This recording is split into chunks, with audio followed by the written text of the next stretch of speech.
Il pensait l'humilier à vie en la mariant à un mendiant. Mais ce qu'ils ignoraient, c'est que cet homme cachait un secret, capable de faire trembler toute la ville. Dans une cité antique, où les murs exhalaient les parfums d'un passé glorieux, le marché des épices bruissait de vie au lever du soleil. Les voix des marchands se mêlaient au tintement des forgerons, tandis que les arômes des épices indiennes se fondaient avec la fumée des encens yéménites. Les hommes vaquaient à leurs affaires, les caravanes déchargeaient leurs trésors, et chacun implorait la bienveillance divine. Mais à l'écart de ce tumulte, dans une ruelle sombre et oubliée, se dressait une grande maison aux portes de bois usées, abritant une souffrance que seul le ciel pouvait entendre.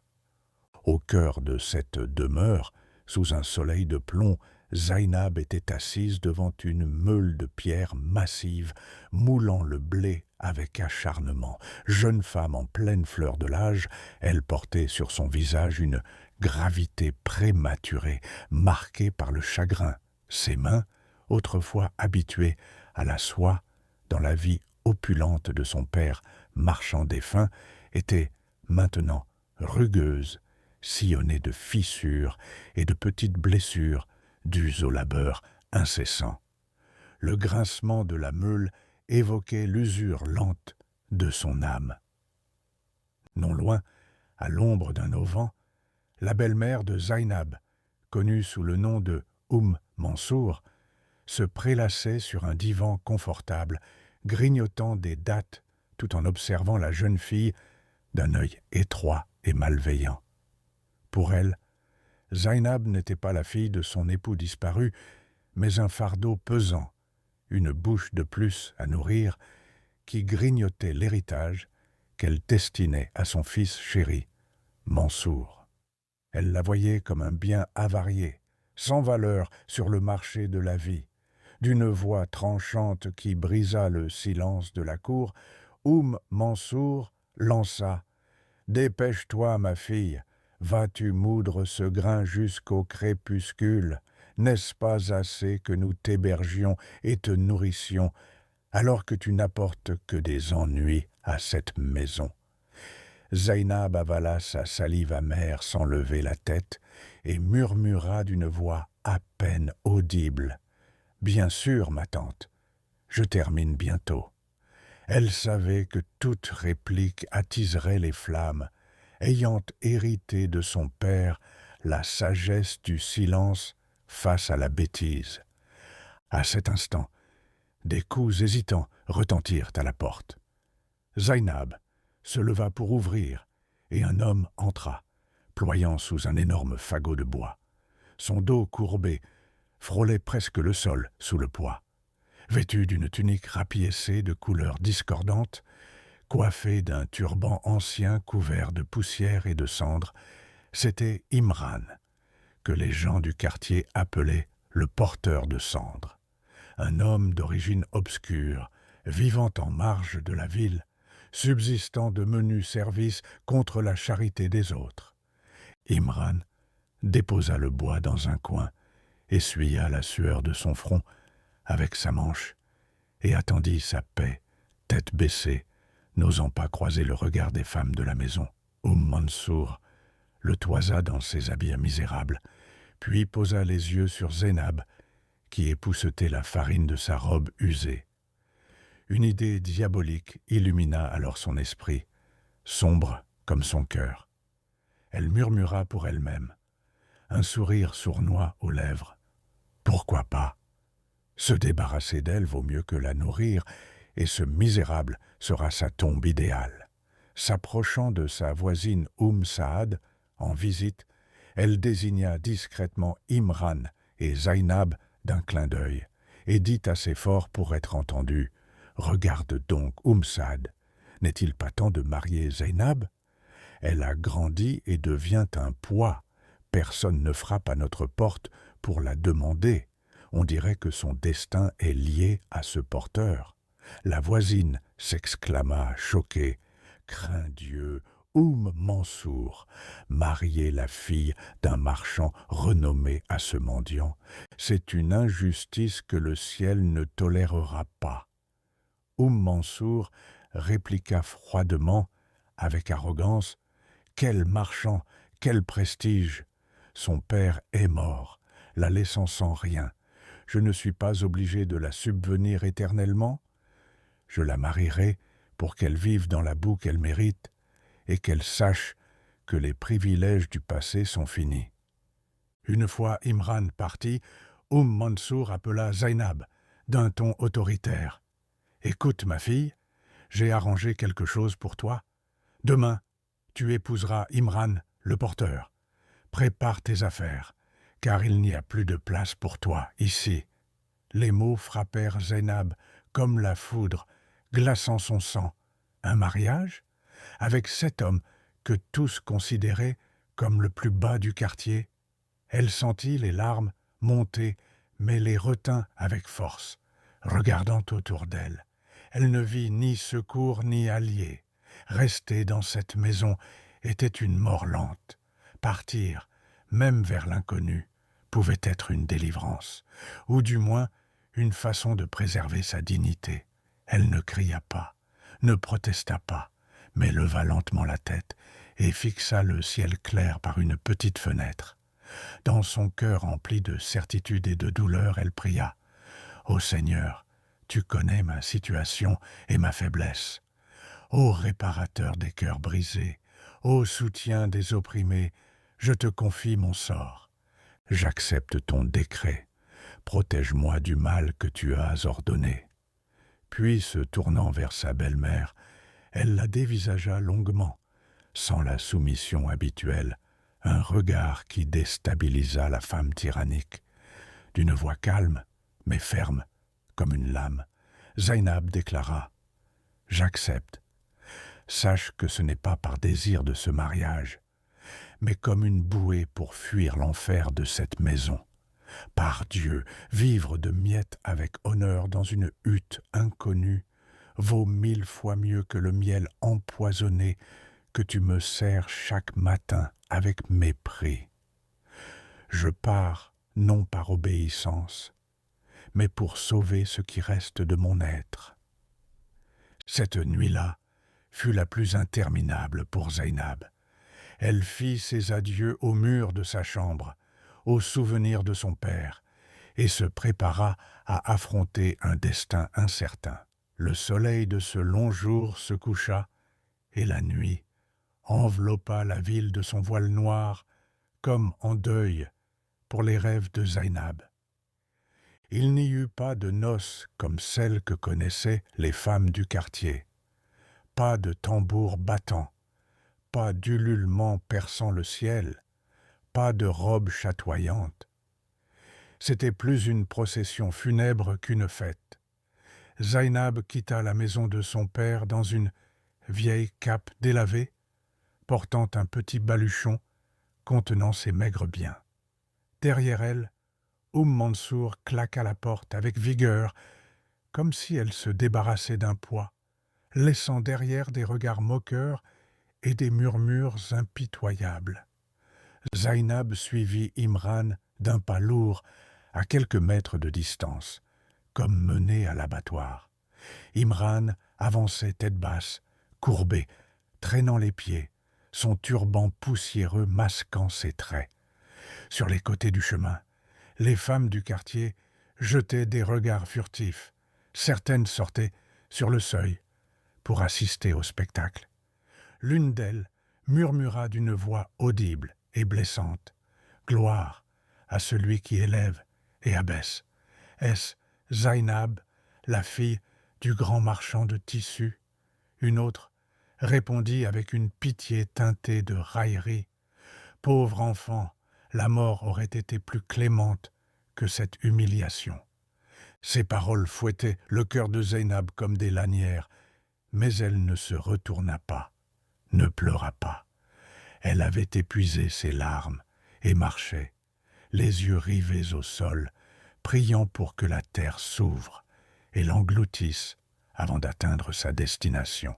Ils arrivèrent enfin aux abords de la ville, près des anciens marchés abandonnés. Imran s'arrêta devant une grande porte d'un khan délabré, dont les arches s'effritaient et que seuls les pauvres habitaient encore. Il poussa une petite porte en bois dans un coin et fit signe à Zainab d'entrer. Elle franchit le seuil, le cœur battant comme un oiseau agonisant. L'obscurité était totale, imprégnée d'une odeur de poussière et d'humidité. Imran alluma une petite lampe à huile, révélant un spectacle qui figea le sang de Zainab.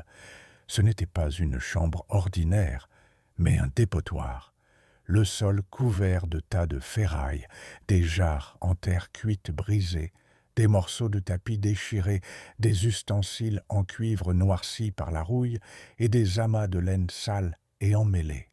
Seul un petit tapis dans un coin offrait un espace propre. Zainab recula, main sur la bouche, pour étouffer un cri d'horreur. Était-ce sa nouvelle maison? Avait-elle troqué l'enfer de sa belle-mère contre un tas d'ordures? Suffocant, elle s'accroupit dans le coin le plus proche, serrant ses genoux contre sa poitrine, attendant son sort. Mais alors survint l'inattendu. Imran ferma la porte en bois, posa le lourd verrou de fer, puis se tourna vers elle. Soudain, comme métamorphosé, il redressa son dos courbé, leva la tête avec fierté et ôta son turban poussiéreux, révélant un visage digne, au front large et aux yeux pétillants d'une intelligence vive, sans trace de servilité.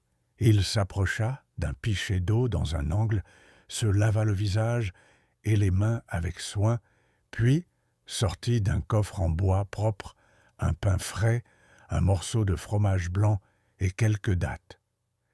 Il les disposa sur une assiette en céramique immaculée et les offrit à Zainab. Sa voix n'était plus rauque comme celle qu'on lui connaissait, mais posée, grave, en un arabe pur et élégant.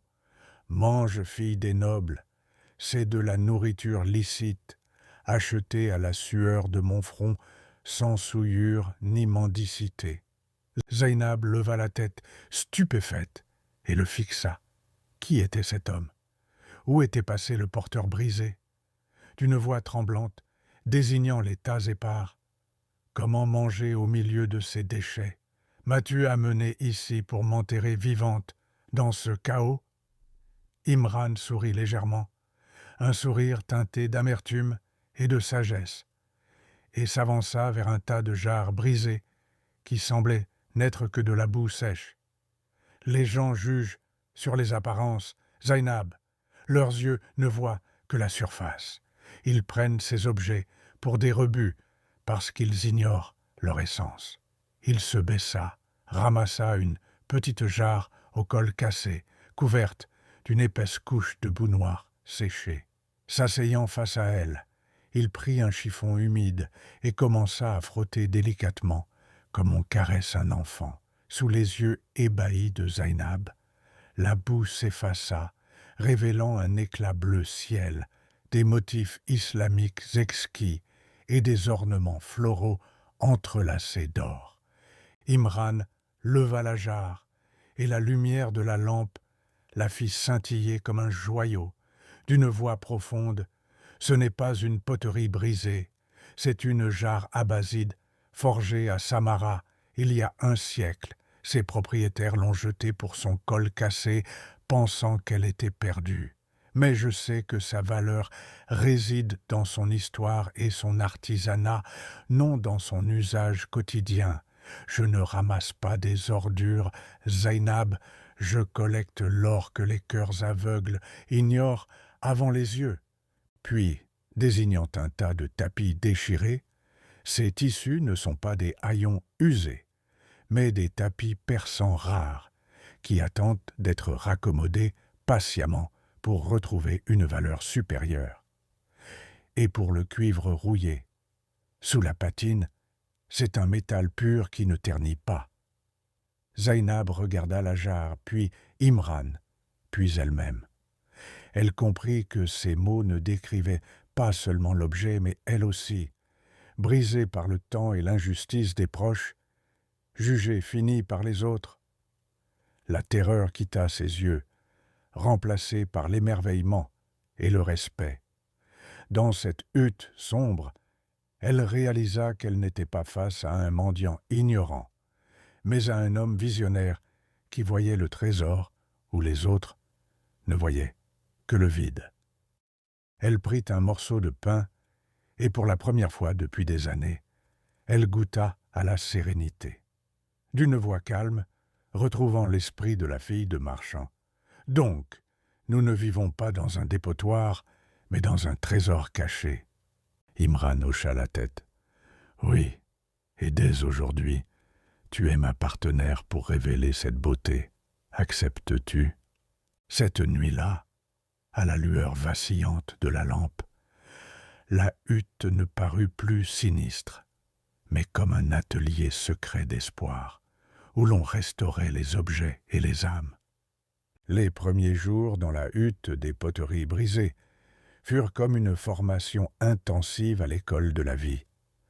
L'endroit n'était plus une simple pièce dans un khan déserté, mais, grâce à l'énergie d'Imran et aux touches de Zainab, un atelier vibrant d'activité et d'optimisme.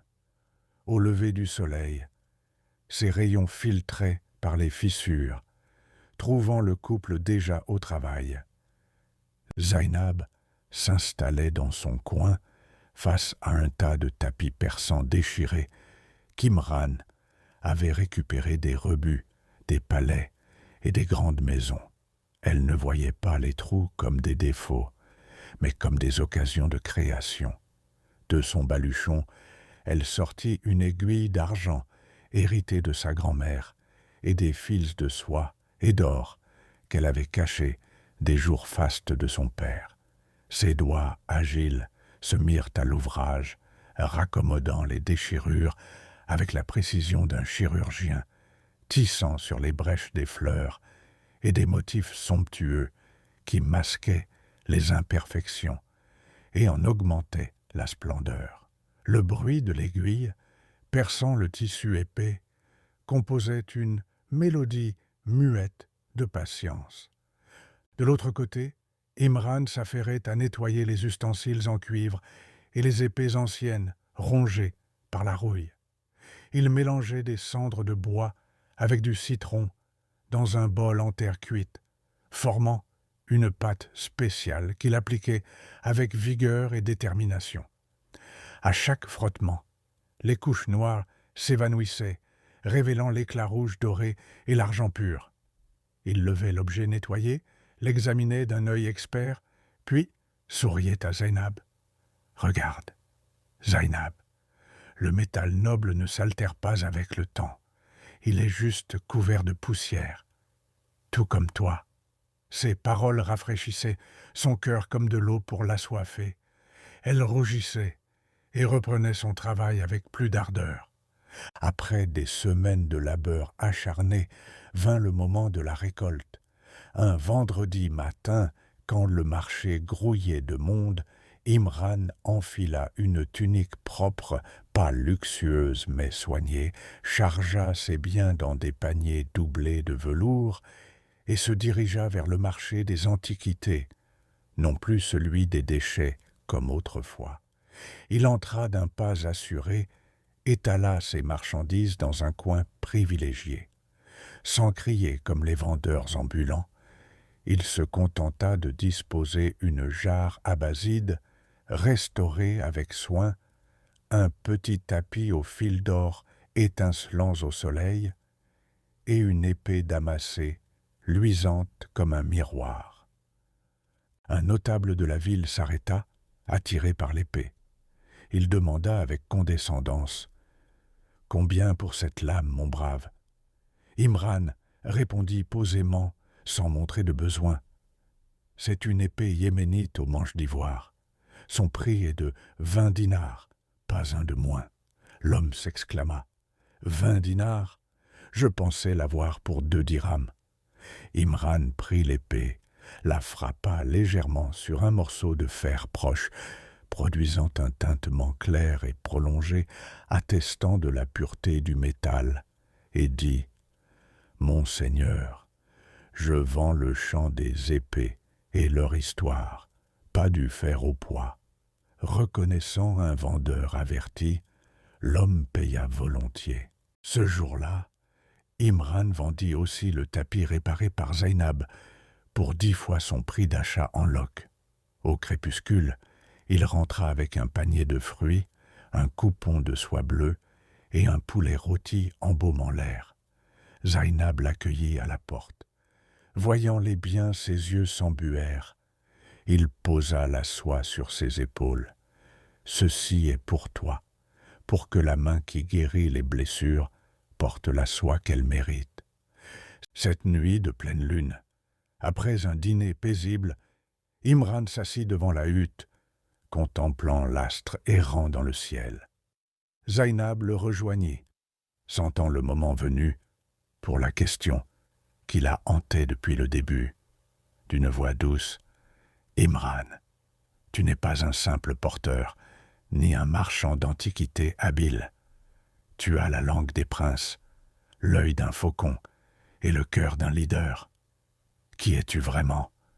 Pourquoi te contentes-tu de cette hutte ?» Imran soupira profondément, comme libérant un air emprisonné depuis des années. Il la regarda droit dans les yeux et raconta l'histoire qu'il avait cachée à tous. « Je ne suis pas Imran le porteur, Zainab. Mon vrai nom est Imran al-Basri. J'étais autrefois le chef des marchands de Bassora.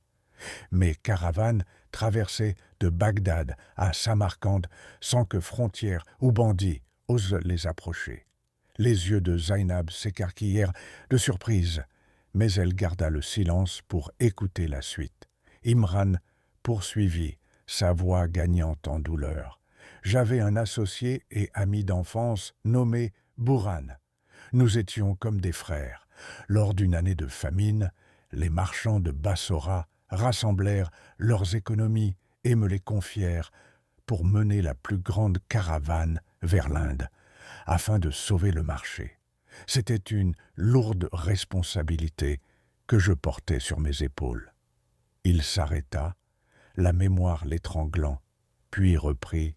« Sur le chemin du retour, dans une vallée étroite appelée la vallée des loups, nous tombâmes dans une embuscade. Ce n'était pas un piège ordinaire. Les voleurs connaissaient notre itinéraire, nos armes, notre horaire. Ils attaquèrent, incendièrent les tentes, pillèrent l'or et les biens. Je me battis jusqu'au bout, frôlant la mort, mais je survécus miraculeusement. À mon retour à la ville, blessé et brisé, pour raconter l'horreur, des rumeurs m'avaient devancé. Imran serra le poing jusqu'à en blanchir les jointures. C'était Buran qui avait orchestré l'embuscade. Il s'était allié au chef des bandits, lui donnant notre plan. À mon arrivée, il avait répandu que j'avais trahi, pactisé avec les voleurs pour voler la caravane, dissiper les fonds et simuler le vol. Personne ne me crut. Les preuves étaient contre moi, et Buran pleurait des larmes de crocodile, prétendant avoir perdu autant que les autres. Zainab posa sa main sur la sienne en consolation. « Mon Dieu, et comment as-tu fui ?» Imran répondit « J'ai fui car ils avaient déclaré mon sang licite, pas par peur de la mort, mais pour chercher une preuve de mon innocence. » Buran n'était pas stupide. Il n'avait laissé aucune trace, sauf une erreur, une lettre de sa main au chef des bandits fixant sa part du butin. Cette lettre est ma bouée et sa potence. Regardant l'horizon lointain avec détermination, j'ai appris que ce bandit, enrichi, avait quitté sa vie de crime pour s'établir ici comme marchand déguisé. C'est pourquoi je suis là, Zainab. Je ramasse des vieilleries, fréquente les marchés, côtoie bas et haut, cherchant un visage familier. ce voleur qui porte dans sa poche la tête de Bourhan. Un silence s'installa avant que Zainab dise avec conviction « La vérité éclatera, Imran. Dieu n'oublie pas les opprimés. Désormais, tu n'es plus seul dans cette quête. Mes yeux et mon cœur sont avec toi. » Les choses commencèrent à changer. La hutte des poteries se remplit de meubles de qualité. Imran acheta à Zainab des robes dignes d'elle, et lui-même adopta les capes des marchands, se mêlant aux grands du marché. Le visage de Zainab rayonnait de bien-être, retrouvant son éclat d'antan, marqué par les signes de la prospérité. Mais ce revirement n'échappa pas au regard. Dans le marché, des yeux surveillaient, et dans les âmes malades, le feu de l'envie s'allumait à nouveau. Mansour observait cette ascension étrange, tandis que Bourhan, dans son palais, entendait parler d'un nouveau marchand astucieux, rivalisant avec lui dans les antiquités. La tempête approchait. Le soleil couchant baignait la ville d'une lueur dorée chaleureuse. Mais cette chaleur n'atteignait pas le cœur Mansour. Elle errait dans le marché des joailliers, traînant sa déception, cherchant les bijoux les moins chers pour sa nièce, marchandant chaque dirham avec une langue acérée. Soudain, elle s'immobilisa comme foudroyée.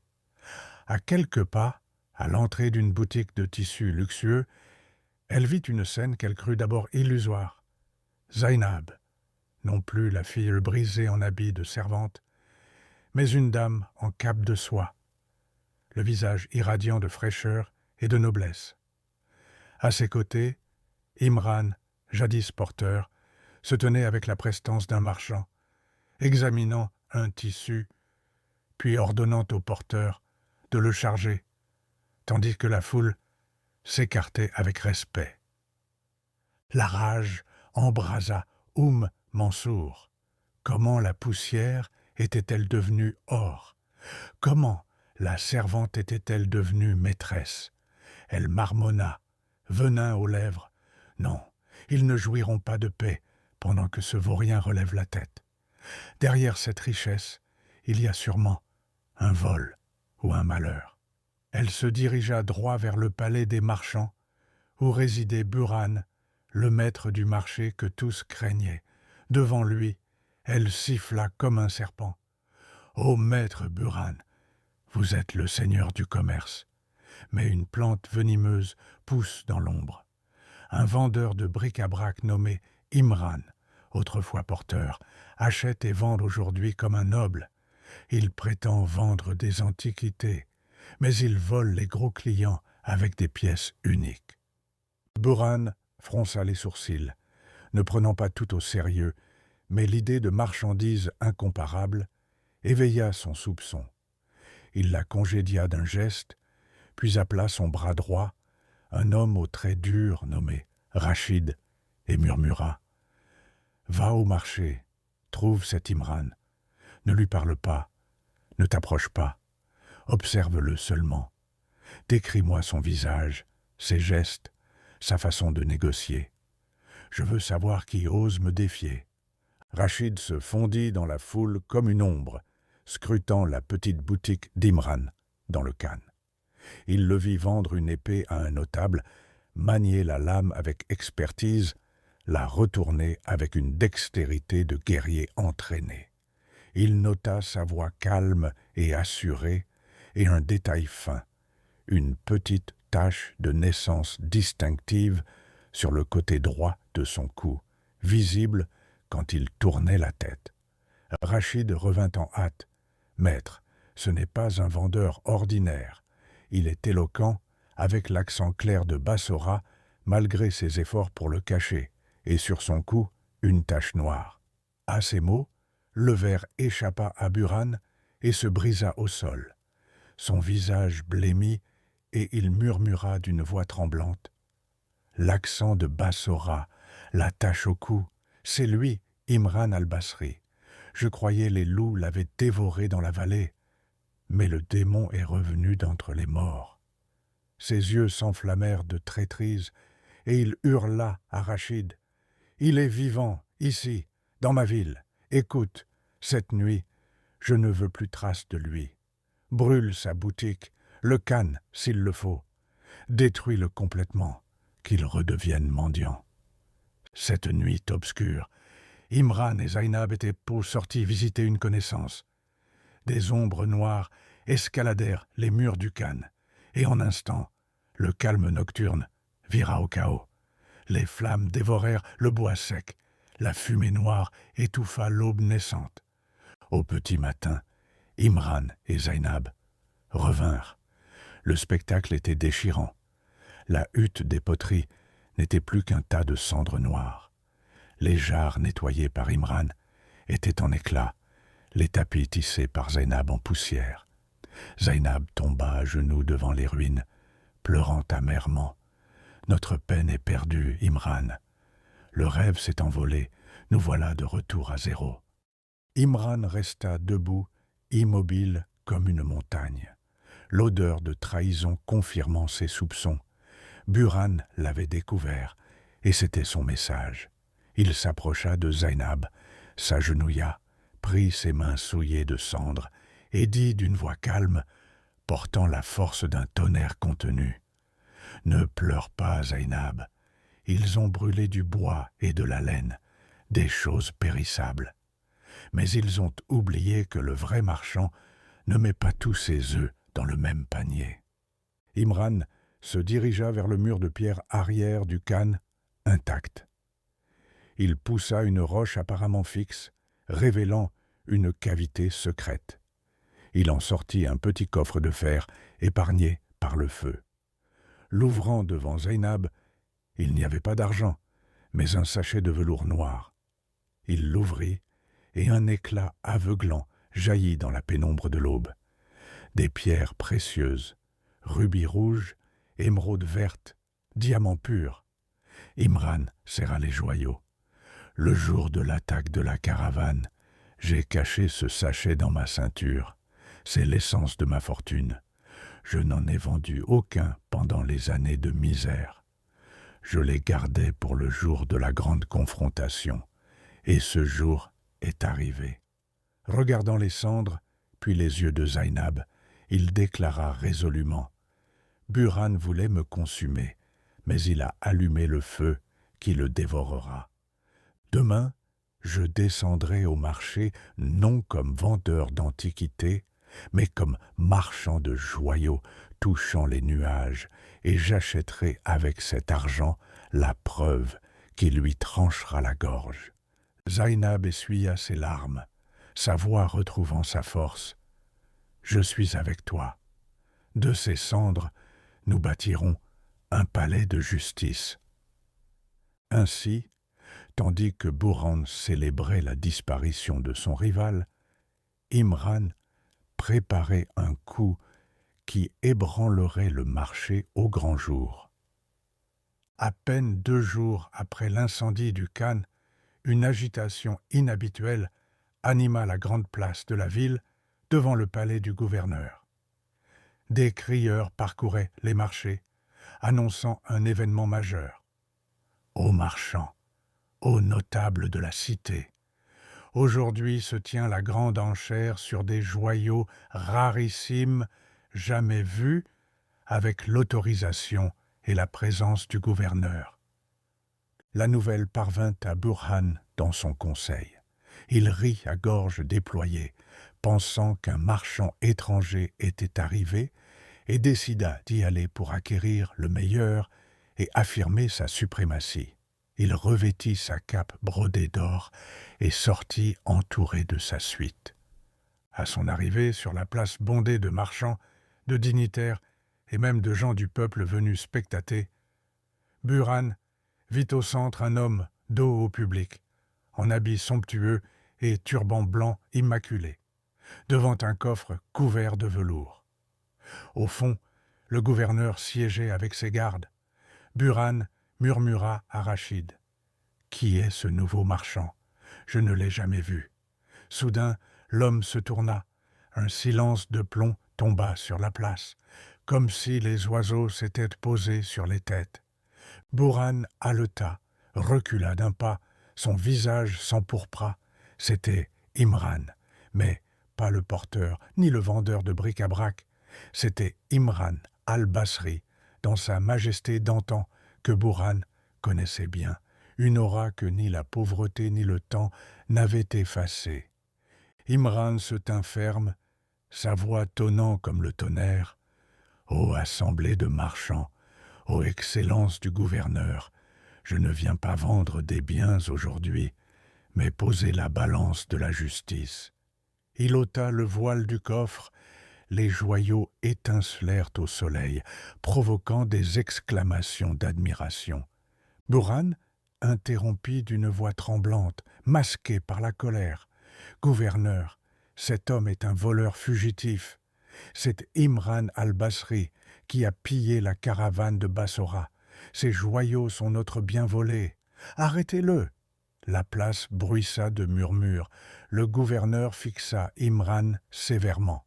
« Que réponds-tu à cette grave accusation ?» Imran sourit avec assurance. « Il dit vrai en partie, faux en l'autre. Je suis Imran al-Basri, oui, et ces joyaux m'appartiennent. Je les ai sauvés le jour de la trahison. Mais c'est lui qui m'accuse de vol, alors qu'aujourd'hui je l'accuse. » Bourhan hurla. « Je suis le plus grand marchand de cette ville, et tu m'accuses, toi le misérable. Où est ta preuve ?» Imran sortit de sa poche un vieux papier jauni, plié par le temps, mais intact. « Bourhan, souviens-toi de Jabir, le chef des bandits que tu as engagé. Tu croyais qu'il garderait ton secret éternellement, mais tu as oublié que les voleurs vendent tout pour de l'argent, même leur loyauté. » Imran transperça Bourhan du regard et continua. « Il y a une semaine, je l'ai trouvé. Pas avec l'épée, mais avec ce qu'il préfère, l'argent. Il prit un gros rubis du coffre et le leva. Je lui ai offert une pierre comme celle-ci, valant un palais. Elle est à toi contre un simple papier sans valeur pour toi, mais vital pour moi. Il a cédé et m'a vendu ta lettre. » Imran remit le papier au gouverneur, qui le lut attentivement, puis leva la tête, fusillant Bourhan du regard. « C'est une lettre de ta main, scellée de ton sceau personnel, ordonnant l'attaque de la caravane et réclamant la moitié du butin. » Bourhan s'effondra à genoux, balbutiant. « C'est un faux, un complot. » Le gouverneur trancha. « Le sceau est le tien, l'écriture la tienne. Les marchands anciens de Bassora te reconnaîtront. » Il fit signe aux soldats. « Dépouillez-le de ses habits luxueux, enchaînez-le.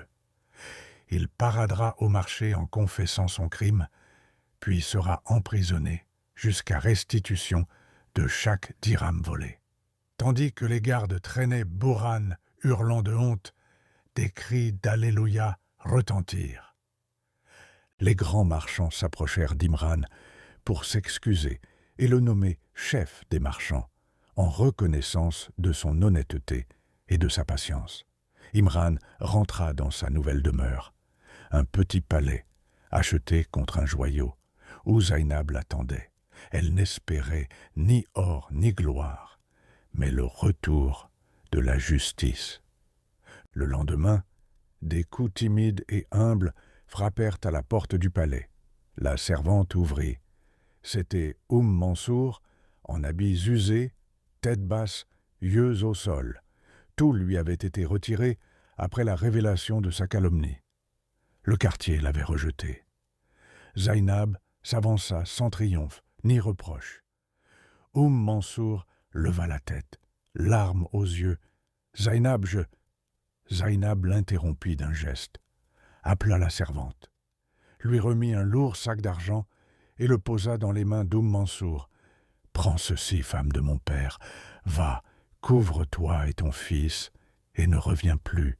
Je te pardonne pour l'amour de Dieu, et que le passé soit effacé. » Mansour partit, traînant le regret, tandis que Zainab referma la porte et s'assit près d'Imran. Il prit sa main. Le marché a brûlé, la hutte aussi, mais nous avons construit ce qui dure. Zainab sourit. Oui, nous avons édifié la confiance. Ainsi se clôt cette histoire, non comme un simple récit d'événements passés, mais comme une leçon gravée dans la mémoire de la ville. Elle nous enseigne que les balances humaines peuvent faillir, mais celle du ciel est infaillible. Combien d'Imrans paraissent en haillons aux yeux des hommes, alors qu'ils sont purs comme l'or aux yeux divins. Cette fable nous rappelle que la patience n'est pas résignation, mais un travail discret dans l'ombre, comme celui de Zainab tissant de la douleur un manteau d'espoir, ou d'Imran transformant les cendres en or. Au final, les cycles se referment. Ceux qui sèment l'obscurité ne récoltent pas la lumière, et qui craint Dieu trouve une issue à toute épreuve, une subsistance inattendue. Cette histoire nous rappelle une vérité que le monde oublie trop souvent. Les apparences mentent, mais la justice de Dieu ne se trompe jamais. Celui qui est patient dans l'épreuve n'est pas faible. Il prépare simplement sa victoire dans le silence. Et parfois, ce que les gens appellent humiliation n'est que le début d'une élévation. Si cette histoire t'a touché, laisse un like pour soutenir la chaîne. Abonne-toi pour ne rater aucune histoire inspirante. Et dis-moi en commentaire, as-tu déjà été jugé à tort, toi aussi ?